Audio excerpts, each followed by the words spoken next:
अस्सलाम वालेकुम व्यूअर्स, मैं हूँ Sitara Nayab and welcome to my channel mother's guide. जैसे कि आप जानते हैं कि हम इस चैनल में वो तमाम वीडियोस लेके आते हैं जिसका आपके साथ डायरेक्ट या इनडायरेक्ट रिलेशन होता है और हमारी कोशिश होती है कि आपको हमारे चैनल से मैक्सिमम गाइडेंस मिले। शब मेराज पे हमने एक वीडियो अपलोड की जो आप लोगों ने बहुत पसंद की और बहुत अच्छे कमेंट्स दिए उसके बारे में, और उम्मीद है कि आप लोगों ने उसको फॉलो भी किया होगा। आज की जो वीडियो है वो भी इस्लामिक वीडियो है। चूँकि 8 अप्रैल को शब बारात आने वाली है तो मैंने सोचा उसके बारे में भी आपके साथ वीडियो शेयर करती हूँ। इस वीडियो में भी मैं आपको हमल से रिलेटेड वजीफ़ा भी बताऊंगी और इसके बारे में थोड़ा सा गाइड भी कर दूंगी, क्योंकि कुछ फीमेल्स को इसके बारे में नहीं पता और कुछ फीमेल्स को इसके बारे में बहुत ज़्यादा इन्फॉर्मेशन है, मे बी मेरे से भी ज़्यादा इन्फॉर्मेशन है, लेकिन मैं अपना फ़र्ज समझ के ये पूरा करती हूँ। तो लेट्स स्टार्ट आवर वीडियो। शब बारात एंड प्रेगनेंसी, यानी कि शब बारात और हमल, इन दोनों टॉपिक्स को जोड़ने का मतलब ये है कि इस रात में हम दुआ के ज़रिए हामिला हो सकते हैं, अल्लाह की मदद हासिल कर सकते हैं और इतनी पाक रात को हम लोग बगैर इबादत के ज़ाया नहीं कर सकते। व्हाट इज़ शब बारात? तो शब बारात वो रात है जिसमें मुख्तलिफ अहादीस के मुताबिक मौत का टाइम मुतय्यन किया जाता है, हिसाब किताब लिखा जाता है, फजीलत वाली रात है, रहमत वाली रात है। अल्लाह पाक निचले आसमान पे आते हैं और लोगों की दुआएं कबूल करते हैं।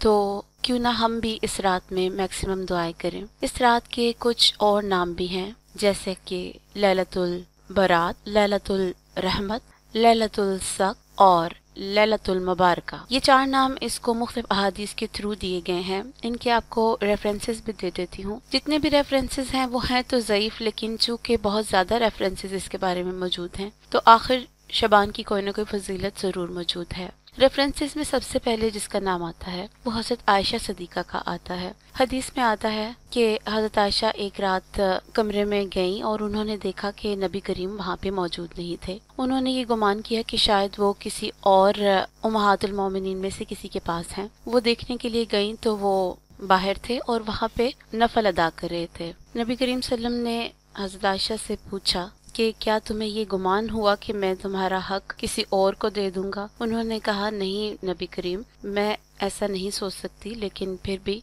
मैं देखने आई थी कि आप खैरियत से हैं, आप कहाँ हैं? तो इस बात पे नबी करीम सल्लम ने फरमाया कि अल्लाह अज़्वजल आसमान दुनिया की तरफ से 15वीं शबान की शब को अपनी शान के मुताबिक नजूल फरमाता है। बस कबीला तो बनी कल्ब की बकरियों के बालों की गिनती से ज्यादा अल्लाह ताला मखलूक को बख्श देता है। इसके बाद जो दूसरा रेफरेंस आता है वो हजरत अबू बकर का आता है। हजरत अबू बकर सदीक रज़ी अल्लाह ताला अन्हु के मुताबिक रसूल सल्लम ने फरमाया कि निस्फ शबान की रात रहमत खुदावंदी आसमान दुनिया पर नाजिल होती है, बस हर शख्स को बख्श दिया जाता है सवाए मुशरिक शख्स के या जिसके दिल में कीना हो। इसके अलावा जो रेफरेंस है वो है हजरत उस्मान इब्न अल आस।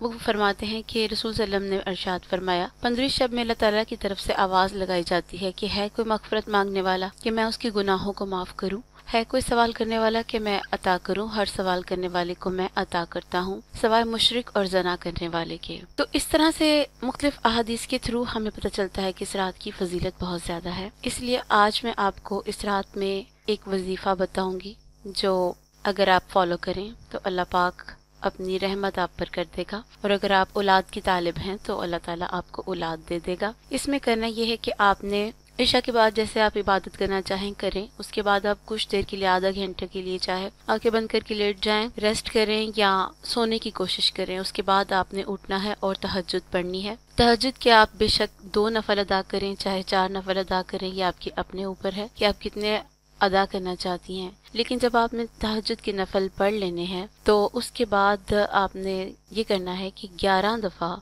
दरूद इब्राहिमी पढ़ना है, यानी कि 11 दफ़ा आपने दरूद इब्राहिमी पढ़ने के बाद जो लफ्ज़ मैं कहूँगी वो आपने पढ़ना है। उसके बाद फिर से दोबारा दफ़ा आपने 11 दफ़ा फिर से दरूद इब्राहिमी पढ़ना है। दरमियान में आपने 1000 दफ़ा या खाली को पढ़ना है, यानी कि पैदा करने वाला। ठीक है, तो ये आपने करना है। उन तहज्जुद के नफलों के बाद आपने ये करना है कि 11 दफ़ा दरूद इब्राहिमी पढ़ा, फिर उसके बाद 1000 दफ़ा या खाली को पढ़ा, फिर आपने दरूद इब्राहिमी पढ़ा, फिर उसके बाद आपने दुआ करनी है और दिल से दुआ करनी है और रो के दुआ करनी है अपने लिए अल्लाह ताला से अच्छे तरीके से। जब आप दुआ कर लें तो उसके बाद आपने 2 नफल तौबा के पढ़ने हैं, जिसे नमाज तौबा भी कहते हैं। तो उसको आपने पढ़ना है और उसके बाद आपने ये करना है कि आपने 1000 बार अस्तगफिरुल्लाह पढ़ना है। यानी कि तौबा की नमाज के बाद आपने 1000 बार अस्तगफिरुल्लाह पढ़ना है। ये पढ़ने के बाद आपने इस नमाज को भी ख़त्म कर लेना है और अपनी फाइनल दुआ करके आप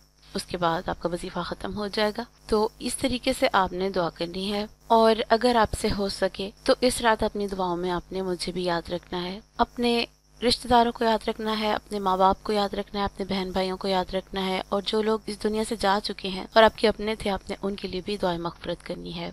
क्योंकि मुख्तलिफ़ हदीस से ये भी पता चला है कि इस रात कभी कभार नबी करीम कब्रिस्तान भी जाया करते थे, लेकिन रेगुलरली नहीं जाना होता, इसलिए ना ही फीमेल्स जा सकती हैं कब्रिस्तान में। तो आपने इस रात में बैठ के अपने फौत हुए लोगों के लिए दुआ करनी है। उम्मीद है कि आप इस वजीफे को फॉलो करेंगी और अल्लाह पाक से अपने लिए औलाद हासिल कर पाएंगी। अगर आपको ये वीडियो पसंद आई हो तो इसको अपने फ्रेंड्स के साथ शेयर कीजिए, और अगर आपने हमारे चैनल को सब्सक्राइब नहीं किया तो हमारे चैनल को भी सब्सक्राइब कीजिए और साथ बने हुए बेल बटन आइकन को भी प्रेस करें।